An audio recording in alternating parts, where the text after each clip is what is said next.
Hello my dear student, GTU જાગૃત આવાજ YouTube ચેનલની અંદર તમારું બધાનું હાર્દિક સ્વાગત કરું છું. મારું નામ છે કેપી સર. તો ફાઇનલી આજે બેટા હું તમારા માટે એક સરસ એવા મજાના ન્યૂઝ લઈને આવેલો છું. ઓલરેડી લાસ્ટ વિડીયોની અંદર તમને બહુ જ સારી એવી સરપ્રાઈઝ આપેલી છે કે ડિગ્રી સેમેસ્ટર 3 ની અંદર તમે જઈ રહ્યા છો. તો ચિંતન સરના ઇન્સ્ટાગ્રામની અંદર 1 લાખ ફોલોવર જે છે એ કમ્પ્લીટ થઈ ચૂક્યા છે. અને એના માનમાં સેમેસ્ટર 3માં અગર તમે કોઈ પણ બ્રાન્ચનું બંડલ લઈ રહ્યા છો તો એમાં ફ્લેટ 400 રૂપીસનું ડિસ્કાઉન્ટ અત્યારે ચાલી રહ્યું છે. કેવી રીતે ડિસ્કાઉન્ટ લેવું એનો જે વિડીયો છે એ ડિસ્ક્રિપ્શનમાં મેં આપેલો છે, તો એકવાર જરૂરથી જોઈ લેજો અને ફટાફટ જે છે એ કોર્સ લઈ શકો છો. હવે બેટા ન્યૂઝ શું છે ધ્યાનથી સાંભળજો.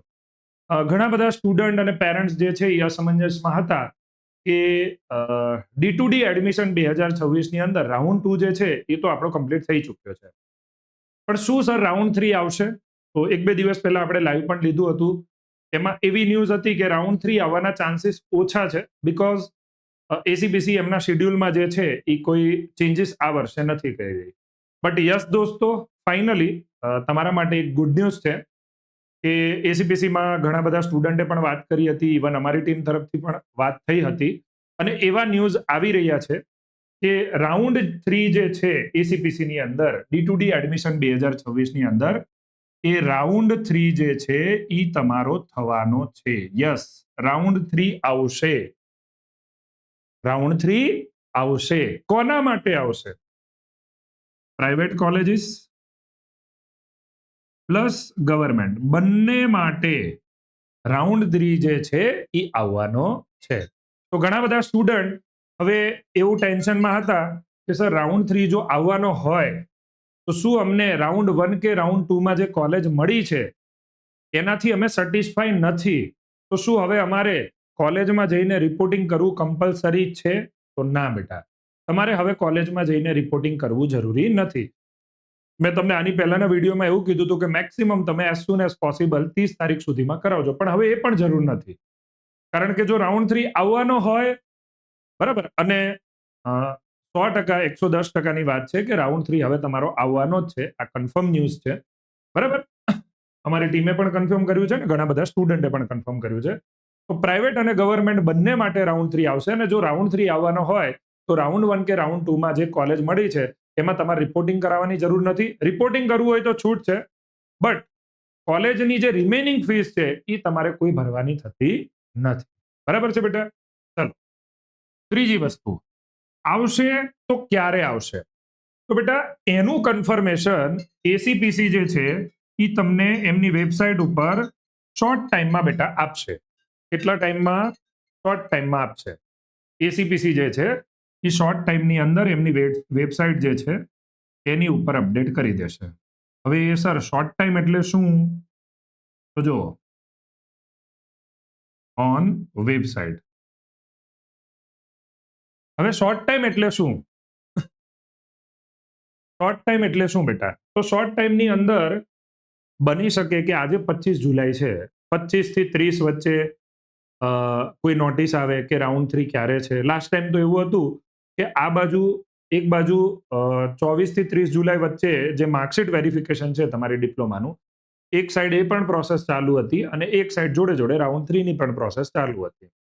આ વખતે એવું બની શકે કે રાઉન્ડ 3 જે છે એ આવવાની શક્યતા હું કહી રહ્યો છું. મોસ્ટ પ્રોબેબલી જે રાઉન્ડ 3 છે એ આવવાની જે શક્યતા છે, એક શક્યતા એવી છે કે 30 પહેલા આવી જાય. બરાબર, 30 પહેલા આવી જાય. અને બીજી જે શક્યતા છે, બીજી શક્યતા તમારી 30 પછી આવે. મોસ્ટ પ્રોબેબલી મને એવા ચાન્સ લાગી રહ્યા છે કે 30 તારીખ પછી આવવાના ચાન્સ મને લાગી રહ્યા છે. કારણ કે જ્યાં સુધીમાં માર્કશીટ વેરિફિકેશન થઈ જશે 30 સુધીમાં માર્કશીટ વેરિફિકેશન થઈ જાય પછી ઘણા બધા સ્ટુડન્ટ ડિસ્ક્વોલિફાય થશે.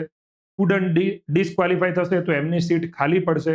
તો મેક્સિમમ સ્ટુડન્ટને બેનિફિટ ક્યારે થાય? રાઉન્ડ 3 માર્કશીટ વેરિફિકેશન થઈ જાય પછી ઘણી બધી સીટો ખાલી પડે ત્યારે મેક્સિમમ સ્ટુડન્ટને રાઉન્ડ 3 નો બેનિફિટ થાય. 30 પહેલા અગર રાઉન્ડ 3 લઈ લે છે તો એનો બેનિફિટ ખાસ એવો સ્ટુડન્ટને મળવાનો નથી.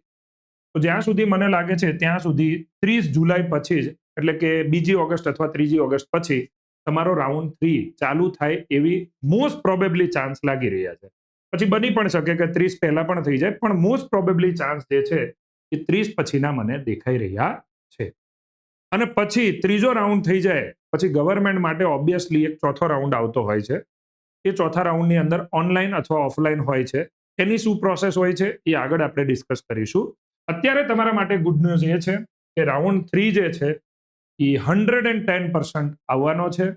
ગવર્મેન્ટ પ્લસ પ્રાઇવેટ એટલે કે સેલ્ફ ફાઇનાન્સ કોલેજ બધા જ માટે આવશે.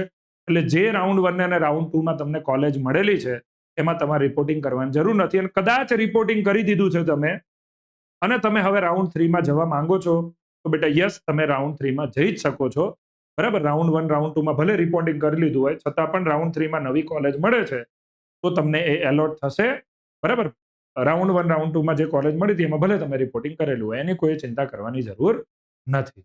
બરાબર, તો આઈ હોપ કે તમને પૂરેપૂરી આ વિડીયોની અંદર ઇન્ફોર્મેશન મળી ગઈ હશે.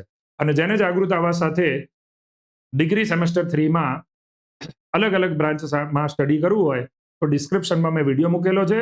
અત્યારે ફ્લેટ બંડલ ઉપર 400 રૂપીઝનું ડિસ્કાઉન્ટ ચાલી રહ્યું છે. ફટાફટ એપ્લિકેશન ડાઉનલોડ કરો અને કોર્સની અંદર એનરોલમેન્ટ કરો. ઓકે બેટા, thank you so much, take care, bye bye.